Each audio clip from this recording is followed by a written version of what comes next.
मुस्तफ़ा आमिर कत्ल केस के मुलजिम अरमगान की तफ्तीशी रिपोर्ट मंजर आम पर आ चुकी है। कब, कैसे, क्या हुआ, मुलजिम क्या करता था और अरमगान उस पर तशद्दुद करता है एक अमेरिकन रॉड के साथ। अस्सलाम वालेकुम नाज़रीन, मैं हूँ आपकी होस्ट कशिफ तनवीर और आप देख रहे हैं विजन वाइब। उम्मीद करती हूँ कि आप सब खैरियत से होंगे और ख़ुदा आप सबको अपने हिफ्ज़ ईमान में रखे।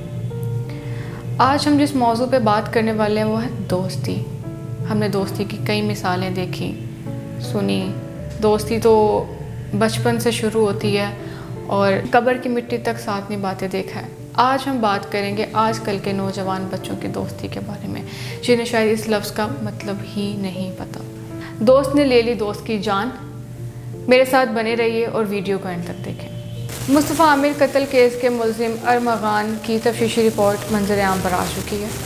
कब, कैसे, क्या हुआ, मुलजिम क्या करता था, आइए तफसील जानते हैं। अरमगान 1995 में कराची में पैदा हुआ। उसके वालिद का ताल्लुक़ बहावलपुर से था, मगर वो कराची में ही लिखा पढ़ा भरा हुआ और उसने बहुत सारे काम किए। 2019 में मंशियात का काम कर रहा था वो, जिस पर उसको स्कैंडल में कस्टम ने गिरफ़्तार किया और उसके ही दौरान उसको उस मुकदमे से जो है बरी कर दिया गया। उसने उसके बाद एक कॉल सेंटर खोला और ये कॉल सेंटर वो उसी ही बंगलों में चला रहा था जहां पर 8 फरवरी को AVLC पुलिस पर हमला हुआ।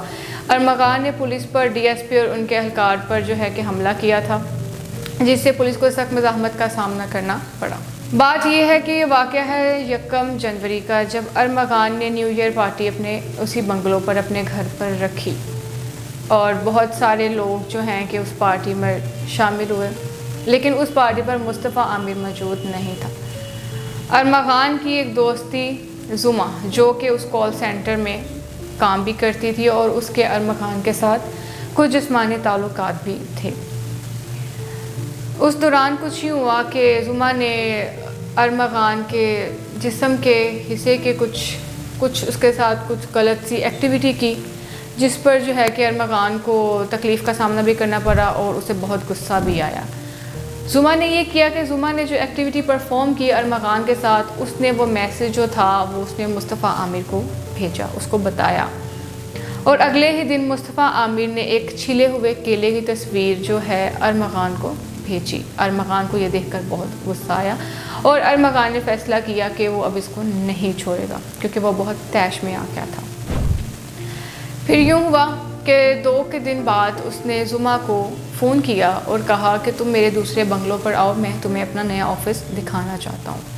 जुमा जो है वो उसके साथ, अरमगान के साथ बंगलों में जाती है और अरमगान उस पर तशद्दुद करता है एक अमेरिकन रॉड के साथ, जिसे सेल्फ़ डिफेंस के लिए इस्तेमाल किया जाता है।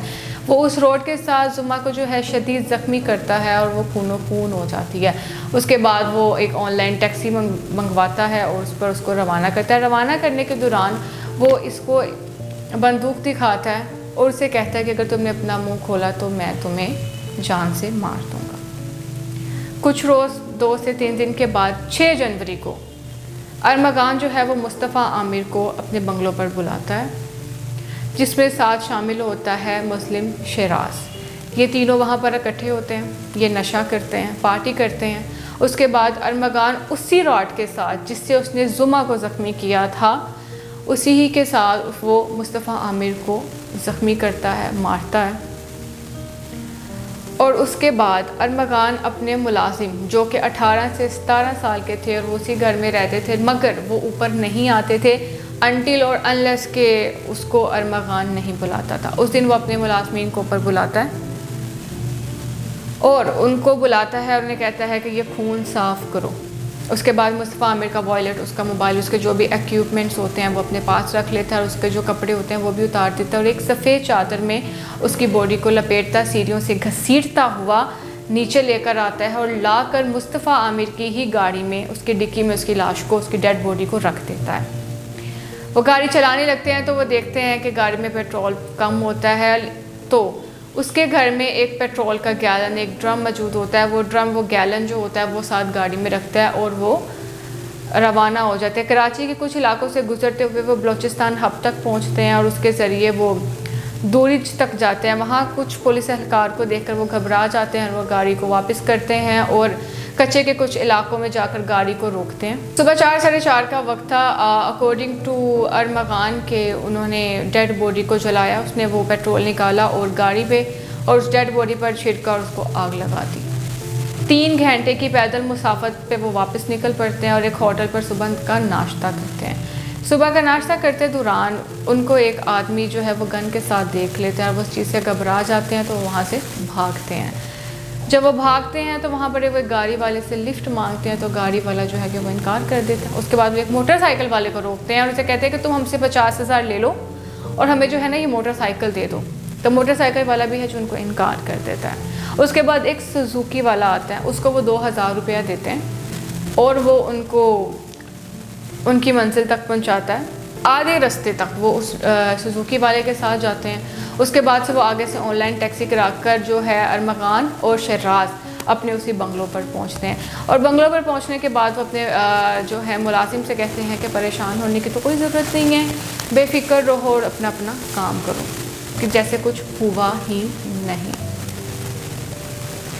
अगले ही शाम, बल्कि उसी ही शाम जब मुस्तफ़ा आमिर की जो वालदा हैं वो तहकीक के लिए निकलती हैं और जो पुलिस है कंप्लेन होती है, FIR दर्ज होती है बच्चे की तलाश के लिए, सब निकल पड़ते हैं। तो इसमें अरमगान जो है वो घबरा जाता है। 3 लाख रुपया उसने शहराज को दिया और उसने उसको लाहौर रवाना किया और ख़ुद वो इस्लामाबाद चला गया।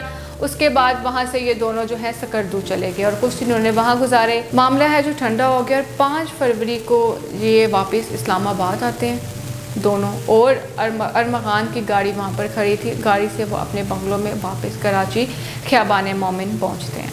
शक की बुनियाद पर पुलिस AVLC जो है वो अरमगान के बंगलों में आती है। अरमगान उन्हें कैमरे की आंख से देख रहा होता है। वो घबरा जाता है और घबराते हुए उसने पुलिस पर, DSP और उसके साथी पुलिस एहलकार पर हमला किया। उसने गोलियां चलाई। 3 से 4 घंटे पुलिस को शदीद मज़ाहमत का सामना करना पड़ा और 3 से 4 घंटे के ऑपरेशन के बाद जो है वो मुलजिम जो है अरमगान और शहराज दोनों जो है वो गिरफ़्तार हो जाते हैं। गिरफ़्तारी होने के बाद जब इन्वेस्टिगेशन की जाती है या जो भी तफसीलात पूछी जाती हैं, उसमें अरमगान जो है जो बात बताई गई है वो सारी तफसील से पुलिस को बताता है और जो असला, जो इक्विपमेंट्स उसके घर में मौजूद होते हैं वो पुलिस ने अपनी कस्टडी में ले लिए हैं।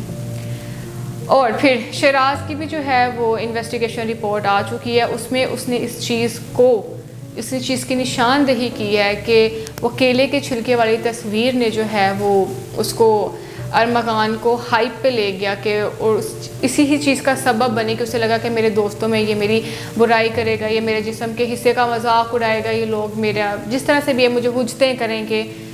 तो इस वजह से उसने इस चीज़ का फ़ैसला कर लिया था कि वो मुस्तफ़ा आमिर को नहीं छोड़ेगा। उससे ये लगता था कि जितने र्यूमर्स हैं, जो बातें कर रहे हैं, वो मुस्तफ़ा आमिर कर रहा है। नाज़रीन, ये थी दोस्ती की दास्तान। दोस्तों में बहुत सारे मजाक होते हैं। अगर आप इस चीज़ को, मजाक को भी बियर नहीं कर सकते तो आप उस चीज़ से कतई ताल्लुक़ कर सकते हैं, मगर किसी की जान लेना, ये कहाँ का इंसाफ है, ये कहाँ की इंसानियत है, ये सब क्या है। और ये बच्चे में इतनी प्रैक्टिकली इस चीज़ को लेकर चलना किस तरह आ जाता है। क्या आपके बच्चे जो कर रहे हैं माँ बाप नहीं देखते? क्या माँ बाप इस चीज़ पर नज़र नहीं रखते कि हमारे बच्चे का जो दिमाग है वो किस लेवल पर काम करता है, कि वो छोटी सी बात पर अगर उसको गुस्सा आ जाएगा तो वो किस हद तक जा सकता है। काइंडली माँ बाप भी इसमें उतने ही कसूरवार होते हैं। तो खुदारा आप अपने बच्चों पर फोकस करें और उनको इन एक्टिविटीज़ से भी रोकें। नाज़रीन, मेरे साथ बने रहिए और देखते रहिए विजन वाइफ, आपकी होस्ट कशफ तनवीर। अल्लाह हाफ़िज़।